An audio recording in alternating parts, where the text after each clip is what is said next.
Europeans. But I've heard a lot of Europeans saying the upside of what Trump has done is that he's pushed the Europeans to think even more seriously about the future of their own defense, and to what extent, if push comes to shove, they would have to rely on themselves, defending themselves as opposed to defending the United States.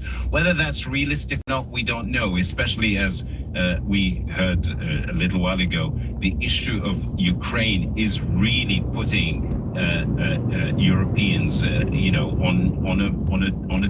a difficult footing in terms of thinking about defending themselves down the road. Stephanie, I want to hear from you on that. But first, this email from Stephen, who says, as a Canadian watching, I find that the current administration is taking ownership and making strategic decisions based on the current complex geopolitical volatility. Some world powers are constantly trying to destabilize the West, which people never think about. The Trump administration, although somewhat clumsy at times, doesn't put its head in the sand. They push to make the USA better, and both sides should come together and appreciate the hard but necessary actions. So, Stephanie, I'd love to hear your thoughts about what happens over the next 3 years for European leaders. How are they thinking about maintaining a relationship of some sort until the next presidential election? First of all, I would like to say that I think I'd almost applaud Donald Trump for what he has done with NATO. In the case of Germany, it has been it had this very shocking way with Russia's war in Ukraine, and now it is actually spending constitutionally limitlessly into defense, which is the only policy and the only budget that has now, for now, no limits on public spending in Germany. But I think there's a very important point to say as well, which is there's not only Donald Trump who causes the disunity of Europe. There are also domestic forces that are really tearing at the cohesion on the unity of Europe. And context of defense, spend so much on defense, you money somewhere else. And social welfare, you are very smart when it comes to social welfare. And if this gets less, they will again tend to either vote for the extreme right or for the extreme left. We're talking to foreign journalists Stephanie Bolson, David Reddy, and Abdurrahim Fugara. A lot has happened in the last year, and there's so many specific stories we could discuss. Iran, the ongoing humanitarian crisis in Gaza. Abdurrahim, what foreign policy story do you think didn't get the attention it deserved? I mean, you mentioned Gaza, and it's not that Gaza didn't get a lot of coverage, but the situation in Gaza, obviously it was very extremely dire during 2 years of war. But since the US President Donald Trump came up with his 20-point plan to end the war in Gaza, there's been a lot of vagueness and ambiguity as to exactly what's going on in Gaza, as to where the whole Gaza plan is going. I mean, we have a president who claims that he's been able to end 8 wars, including that one. But, we know that he talks in hyperbole very often, so it's really hard to understand what he means by ending the war in Gaza. There are a lot of people, particularly in the Middle East, who look at what's going on in Gaza post the beginning of the implementation of the 20-point plan to war. And they say this war has not actually ended. We see Israeli operations almost daily in Gaza. We hear about, more Gazans being killed almost every day. However, the extent of the carnage that went on during 2 years of war, obviously it has stopped happening. But what's going to happen with finding a long-term peace resolution, with the reconstruction of Gaza? There's a lot of talk about that, but it's really hard to see what the reality of it is through that coverage. David, briefly, a story you think didn't get enough attention? I mean, there's so much to focus on. It's hard to focus on everything. But I spent 6 years in Beijing recently. Before that, I was in Washington. US-China relationship, we thought we understood, certainly the first term, that we're headed to a sort of a contest that had no easy ending, that Donald Trump was implacably hostile to China, surrounded by China hawks. Right now, I don't think we know for sure whether this administration can still be considered a China hawkish administration. I think it's certainly clear at the level of ambition when it comes to, the Chinese used to be convinced that the Americans were bent on containing and holding China down because they couldn't tolerate any non-democratic, non-Western rival. I don't think that Donald Trump is trying to contain or change or hold China down. I think he wants to just make China pay more for access to the American market, and that is a big shift in what we thought was going to happen with US-China relations. Stephanie, your thoughts in just a couple of sentences? Very briefly, I think what has been tragically underreported now is the effects of climate change and global warming, being the Pakistan floods or so many millions of people being displaced because of climate change with Donald Trump. Tragically, it's now really underreported again. That's Stephanie Wilson. She's the editor for the German broadcast company Welt. She joined us from Minneapolis. Also with us, David Rennie. He's geopolitics editor and columnist at The Economist. And Abdurrahim Fukara. He's the Washington bureau chief for Al Jazeera. Thanks to you all. Today's producer was Haley Blassingame. This program comes to you from WAMU, part of American University in Washington, distributed by NPR. I'm Jen White. Thanks for listening, and we'll talk again tomorrow. This is 1A.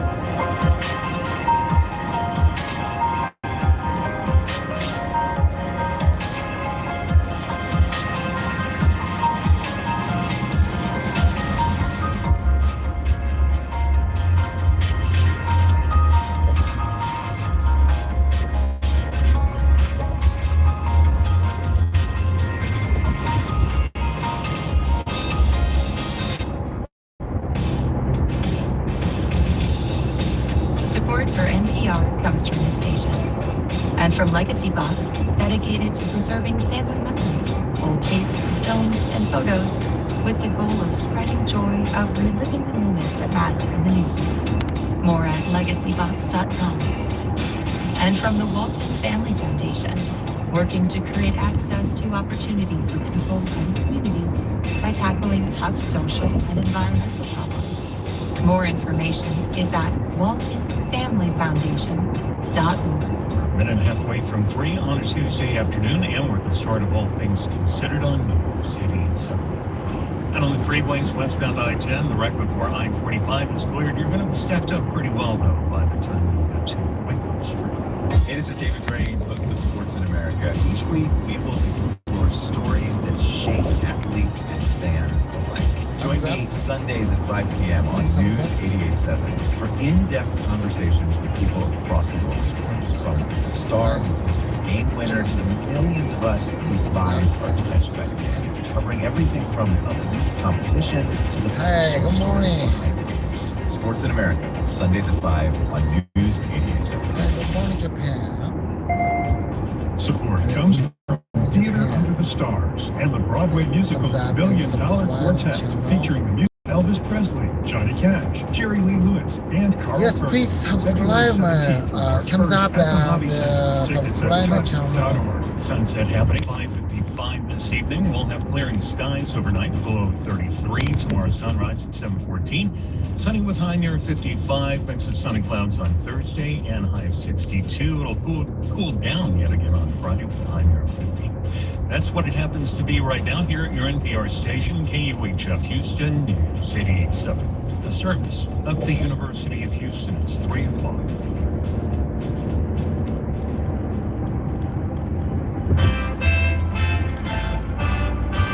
There's a difference between being cold and very cold. Hundreds of thousands of people are still in the dark days after a massive winter storm swept across the eastern half of the U.S. We'll hear the latest from Tennessee. For Tuesday, January 27th, it's All Things Considered from NPR News.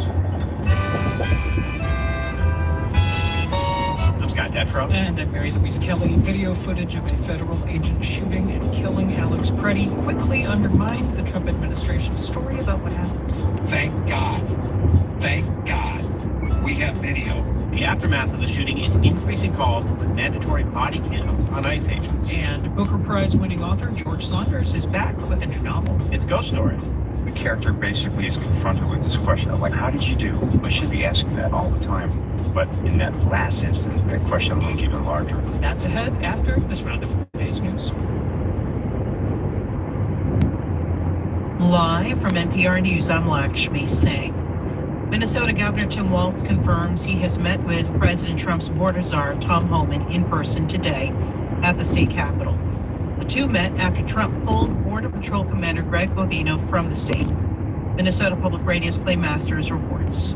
Governor Tim Walz's office confirms the Democrat met with Tom Homan in his Capitol office. Walz reiterated his call for impartial investigations into the fatal shootings of Alex Preddy and Renee Macklin-Good in Minneapolis by federal agents.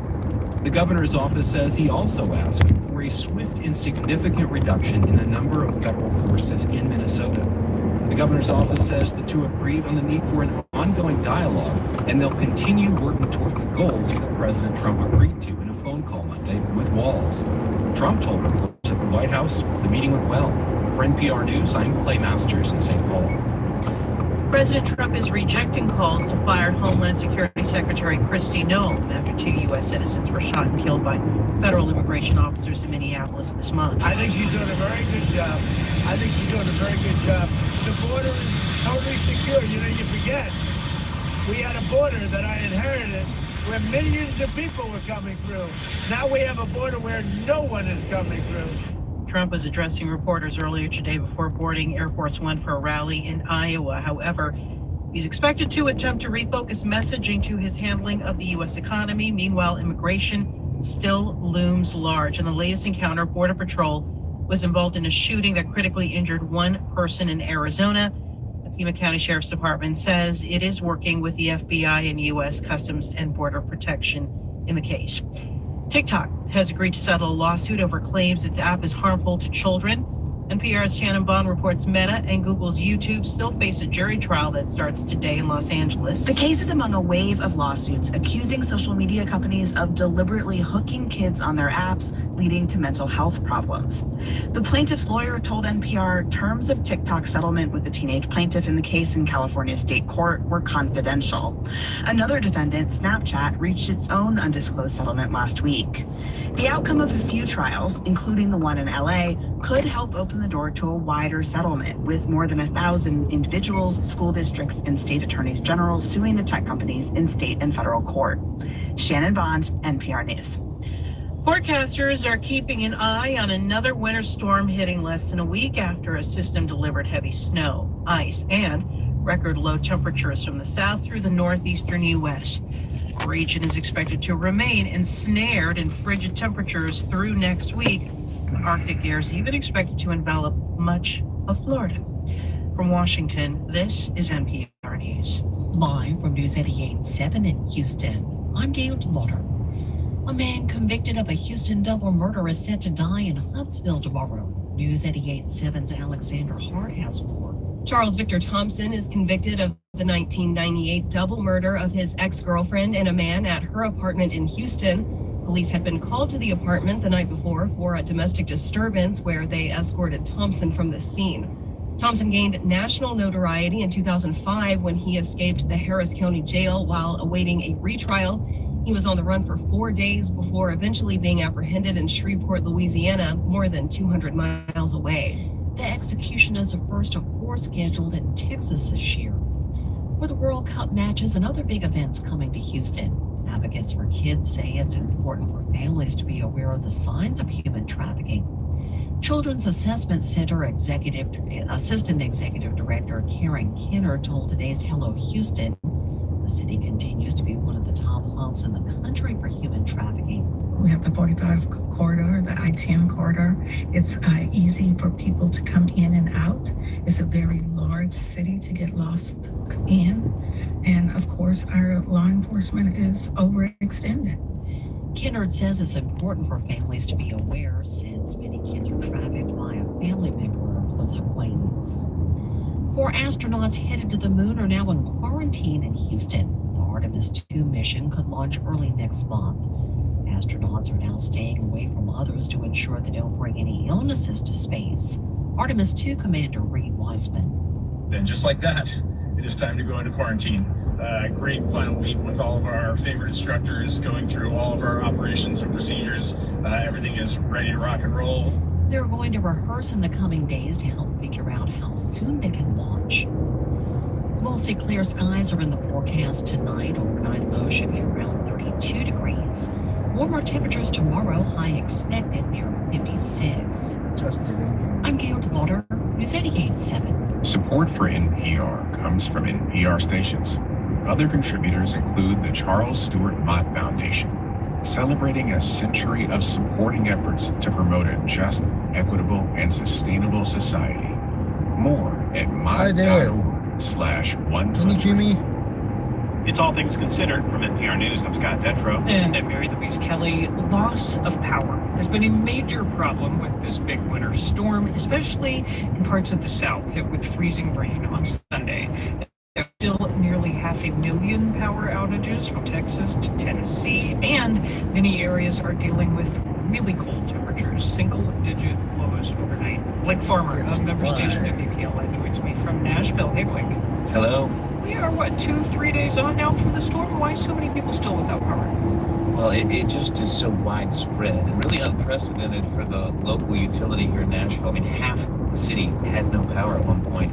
And unlike a hurricane or like a tornado, new power outages are still popping up. I talked to a utility official today who told this story about a crew fixing a line, then they pack up, drive off, and literally in the rearview mirror, they see a branch take out the line that they just fixed. Oh my God, my heart just sank just listening to you tell me that. How are people you talk to coping? Well, it's tricky. There's no school for the foreseeable future. A lot of businesses still closed, and that's the case across the region. I mean, even Ole Miss in Oxford, Mississippi, closed all week. So you've got warming shelters opening throughout the region. Nashville even opened all fire stations and a lot of police precincts. They're giving rides to people who need one to a warming shelter. Ellie Davis and her husband made it to a community center that is a warming shelter, and they decided to leave their home in search of warmth.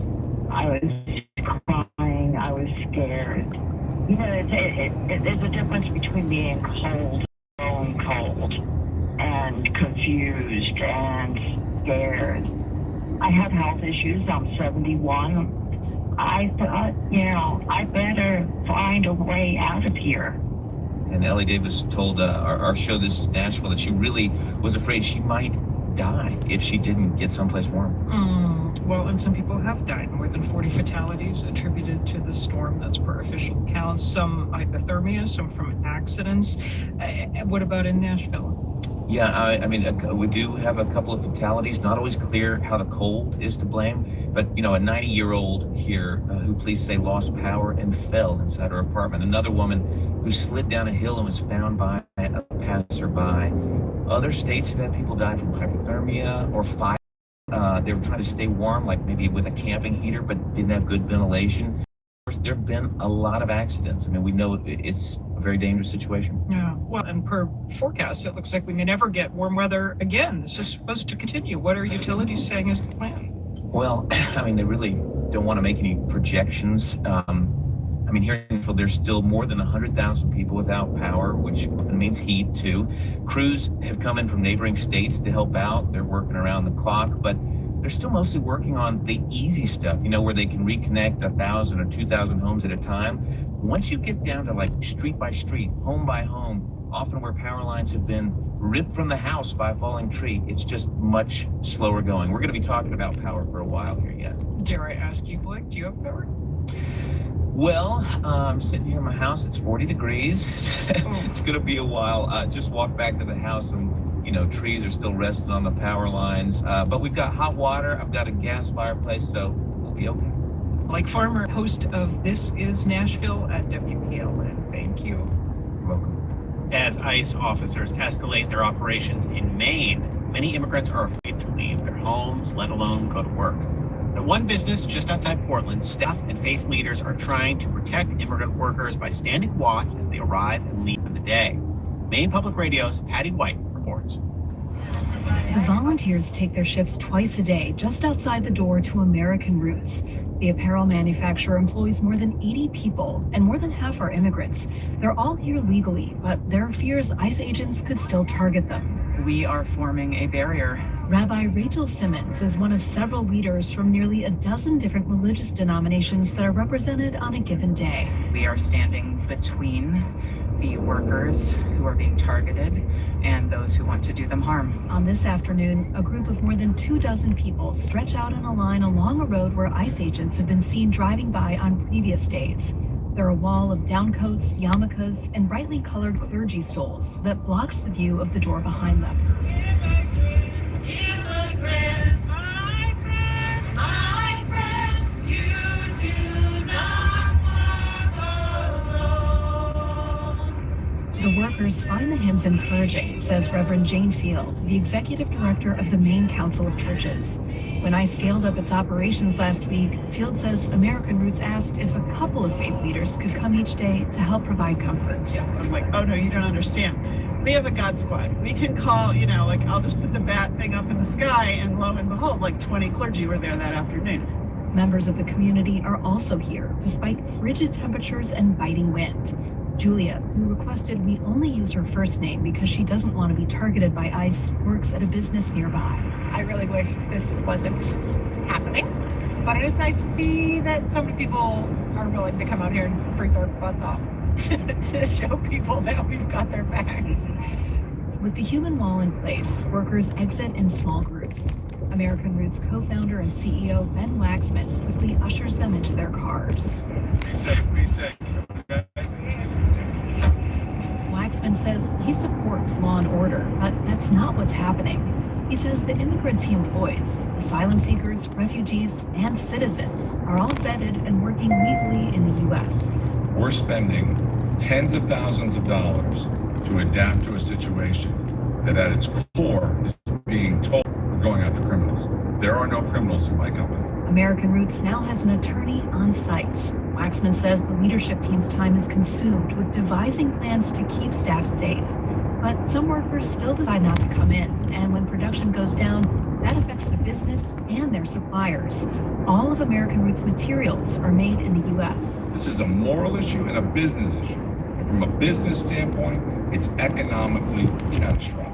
And from a moral standpoint, it is beyond the way that we're conducting, treating people who are contributing to our communities. Back outside, Reverend Field says the hardest part is watching the workers drive away. Out into the dark, and you just don't know how will they be safe when they get home. I mean, it's hard to believe that this is our country. That you have to say that people driving home from their job live in that much terror. She says clergy members will come as long as they're needed. For NPR News, I'm Patty White in Portland, Maine. New CBS editor-in-chief Barry Weiss was brought in last fall to shake up the newsroom, and today she shared her plans at an all-staff meeting. She said she wanted to make the network's news division, quote, fit for purpose in the 21st century. This comes after some of Weiss's editorial decisions, like pulling a 60 Minutes piece critical of the Trump administration, received blowback from viewers and many in the CBS newsroom. NPR media correspondent David Holkenflik has been covering this all and joins us now. Hey, David. Hey, Scott. So what are Weiss's big plans? Well, one of the big points that she revealed is she's adding 18 commentators to help the network open the aperture more widely, as she put it, to try to tell stories that perhaps aren't being amplified or heard on major American broadcast networks. She talked about the need for enterprise reporting, but I got to tell you, I thought in some ways it's a telling direction of where she wants to take CBS. That's more of an emphasis you might see on cable channels, where they have a lot more time to spend on opinion and views. Some of those commentators are in such fields as, yes, national security, so Trump's first national security advisor, H.R. Master, is among them. You have people in cooking, historian Neil Ferguson. You have people in wellness and health and other things, not sort of only focusing on DC politics. She also announced a new layer of masthead executives helping her to lead in the future. And she talked about the importance of meeting people where they are. You've heard this a lot in recent years in our business, right? But the need to push everything onto social media and other places where people stream the content they soon, not simply if they're turning to Channel 2 in some major metropolitan center across the country. Yeah, the CBS Evening News has been in third place for a very long time. Did you say anything about job cuts or anything else like that? She sort of demurred when asked about that today, but the cuts are coming. We've spoken to a number of people inside the network who spoke to us on condition of anonymity because they haven't been given approval to talk about internal network matters. How much support do you think Weiss has within CBS? Well, I think there's a recognition things have to change in some ways on the basis that she raises, but and there are some people who do support her, but it is complicated. It's complicated by how she got there and why she was brought in. Let's remember CBS's parent company, Paramount, was bought last summer by the Ellisons, David Ellison and his father, Oracle co-founder Larry Ellison. They made a number of concessions to the Trump administration to sort of appease the president over his concerns that CBS News has been too critical of him and is partisan. CBS's old leadership sort of rejected that, but nonetheless, as part of taking over CBS, they brought in Mary Weiss from the Free Press, where she established it. She's sort of provocative and a provocateur, but as a center-right publication, not uniform beliefs, but nonetheless of the belief that the mainstream media is unfair to the president frequently and is liberal. In that Senate's episode we mentioned, she delayed it. She said, well, but she did so right almost at the last moment, like 36 hours before it was to be broadcast. For a big show like that, that's not enough time. She acknowledged she messed that up, but only on the question of timing, not on the question of whether or not they needed to do more hit comment from the Trump administration. So she lost some support internally. Real quick before the end of the segment, what should we expect moving forward? Well, she touted these 3 digital-first hires. She made it in Kyiv, in London, and New York City. People who would do enterprise reporting, but she says posting it on social media. And she says she has 2 very different challenges. One based on the question of trust, or ideology and partisanship. The public may feel, and one on the question of tech, where are people getting their news? And so I think you're going to sort of watch for both as people are doing inside CBS and out on where she placed her emphasis and where CBS News goes. That is NPR media correspondent David Folkenflik. Thanks so much. At 3:18 on a Tuesday afternoon, you're listening to All Things Considered on News 88.7. I'm David Pittman. Out on freeways, got a problem heading in on the North Freeway, southbound 45 at 1960. Right now, center lane taken up. 52 Fahrenheit 11 currently here at the UH campus. And with the forecast, ABC 13 meteorologist Alito Loresca. Temperatures will be a little bit warmer Tuesday afternoon as highs top out in the upper 40s to low 50s.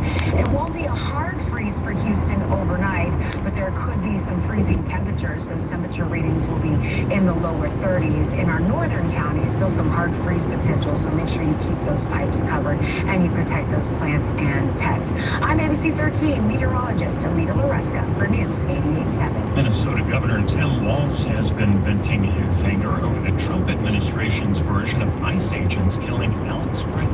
According to DHS, these 7 heroic guys took an onslaught of a battalion against them or something. The deathly shooting has sparked new calls for immigration officers to wear body cameras. We'll have more on that at 3. Hello, I'm Ernie Manus, and our show, Hello Houston, is live on News 88.7 from 11 a.m. to 1 p.m. weekdays. But if you can't catch us live, you can check out our YouTube channel or podcast. I'm Craig Billingsley. That YouTube channel is full of shows, isolated interviews, like my recent Friends of Frank, my friend and former Houston anchor, Dominic Soxa. And I'm Celestia Sherman. You can also listen to our Hello Houston podcast whenever you want. We have a full version of our show and a commuter guide, which is around 40 minutes. It's Hello Houston, 11 a.m. to 1 p.m. here on News 88.7.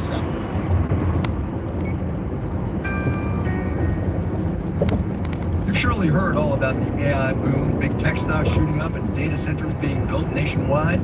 What, though, does it all look like on the ground? We'll take a little trip next time on Marketplace. We'll have that for you at 6:30 this evening, followed by the Daily at 7 o'clock on News 88.7. It's 3:20.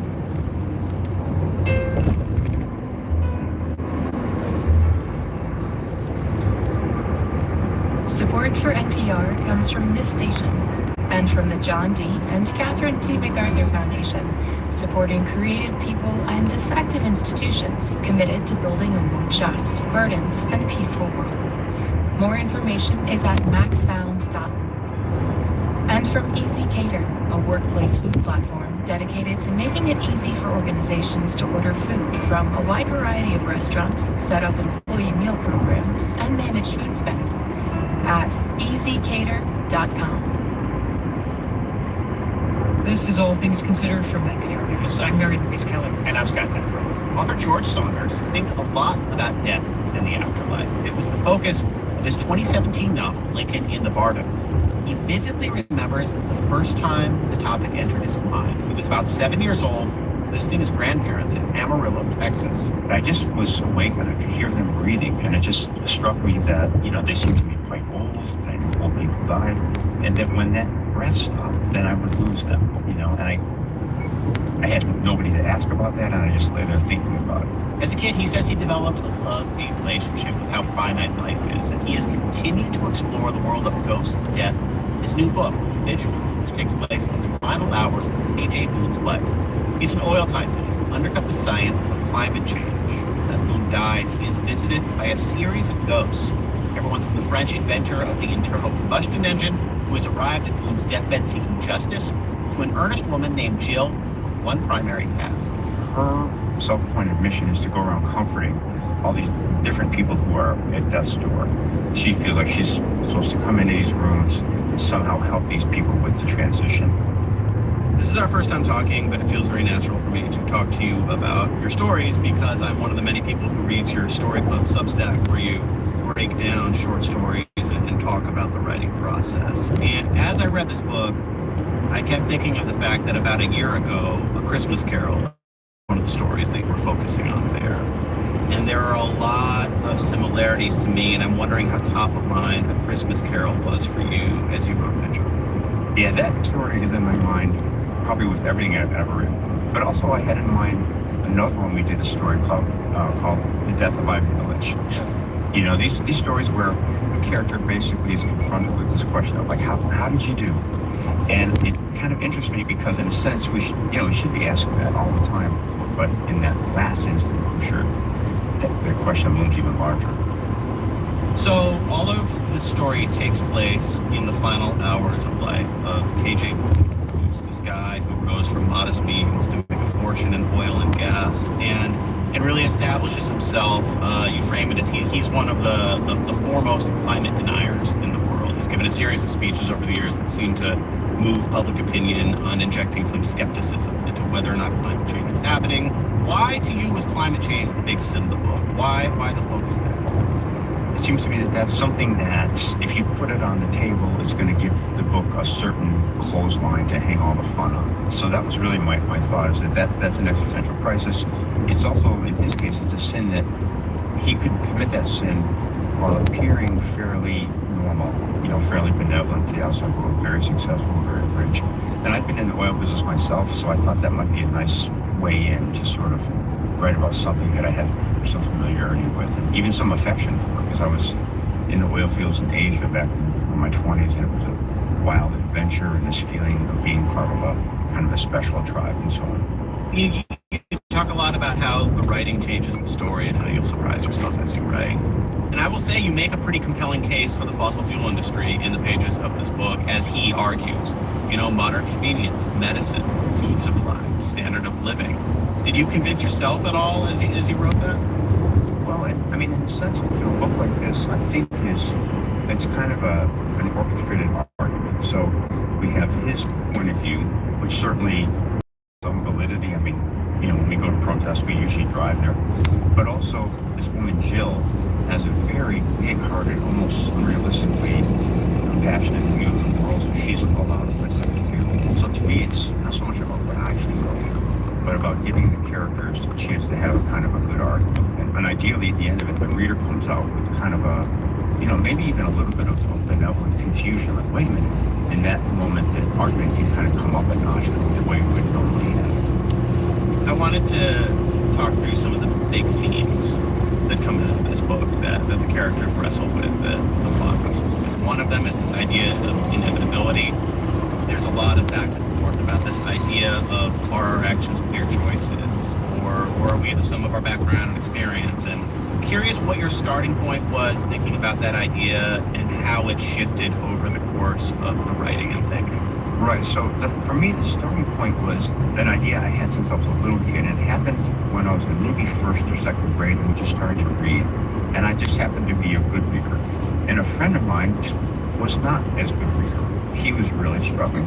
And I just looked over at the end of the school day and he was at his desk almost in tears, with this. And even then I thought, that's so weird. I didn't, in the womb, check off a box and make me a good reader. So I thought that then, and I think now, that to some extent, this whole adventure of living we have could be softened and improved if we realize that a lot of things are predetermined. Even our ability to alter ourselves is somehow baked in. Then on the other hand, you can't live that way. We have to take responsibility for our actions, even if they can sometimes feel somewhat predetermined. Because you have a lot of other ghosts floating through, telling Jill that she's basically giving him a free pass for every individual choice he's made in his life. Right. And I think they're right as well. It's sort of like philosophically, it's the absolute versus the relative. So in an absolute sense, I think Jill, she's right. And if we all were a little more like Jill, there'd be less blame and less victory dancing. But on the other hand, given what Casey Bloom has done, and given even Jill's stated intention to comfort him, she doesn't do it very well, actually. She just keeps telling him, you're fine, you did nothing wrong. Meanwhile, the Frenchman says he did, in fact, do something wrong. And as readers, we agree with him. But for his part, the Frenchman, I think, comes in a little too hot. So when I was finished with it, I thought the book is kind of a contemplation about how do we actually help somebody? How do we actually, if we see somebody who's done wrong, is it even possible to convert them? I've been wondering, reading this book, thinking about this interview, given how much you write and think and talk about stories and storytelling, and given how it is just a very dark and bleak period for a lot of people in the country right now, like what you think the value of fiction can be in moments like this. Yeah, I know sometimes, you as a fiction writer, you have the feeling you're kind of painting the baseboards as the ceiling crashes in.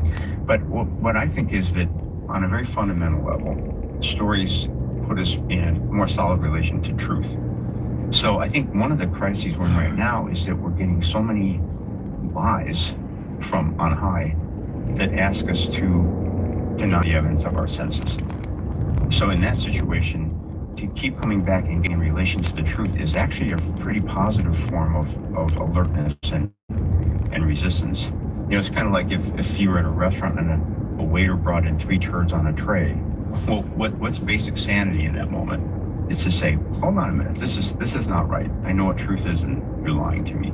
So I think fiction, for me, is just sort of maybe a training wheels way of every day putting yourself in relation to truth and allowing your mind to say, does this strike me as truthful? In a time of crisis, it's a relatively small thing to do. But I think like prayer or like being in connection with somebody you love, to return to a sort of basic sanity is almost like the foundational thing of living well in the world. That is George Saunders, author of the new book, Vigil. Thank you so much. Thank you so much. I really enjoyed it. 329, you're listening to All Things Considered on News 88.7. And on the freeway, still have the wreck southbound 45 at 1960, still occupying 2 right lanes, actually 2 right lanes in its center lane. It's going to be backed up to around Cypress Road. Secretary of State Marco Rubio testifies before Congress for the first time since the U.S. attacked Venezuela. Remember what Secretary Rubio says time and time again. He is implementing the president's policies. How does Rubio explain to anxious lawmakers the president's foreign policy plans? That story on the next morning edition from NPR News. And we'll have local and statewide news with Matt here, along with your host, Jared Carroll, tomorrow morning starting at 5, followed by Houston Matters with Craig Cohen at 9 o'clock. Support comes from Houston Grand Opera presenting Silent Night, a Pulitzer Prize-winning opera by composer Kevin Puds, sung in English, French, and German, inspired by the Christmas truce of 1914. Now through February 8th at the Wortham, tickets at hgo.org. Support comes from the Dan L. Duncan Comprehensive Cancer Center at Baylor St. Luke's Medical Center, offering comprehensive cancer care that is compassionate, personalized, and driven by clinical research. More at stlukeshealth.org/cancer. Clearing and chilly overnight, 33 in the city. Could see hard freezes yet again to the north and west. Sunny and quite nice tomorrow with high near 55, still about 10 degrees below average. Right now it's 52 degrees here at the UH campus at 3. Live from NPR News in Culver City, California, I'm Dwayne Brown. Congress is one day closer to a potential government shutdown. As NPR's Barbara Sprunk tells us, Senate Democrats are calling to overhaul the spending bill for the Department of Homeland Security after Border Patrol agents shot and killed another Minneapolis protester over the weekend. At one point, it looked like the Senate would easily pass a 6-bill funding package this week, but now Senate Democrats are vowing to block the package with the bill for DHS, which includes ICE funding as is. Senate Minority Leader Chuck Schumer says Democrats are prepared to pass the rest of the funding package while overhauling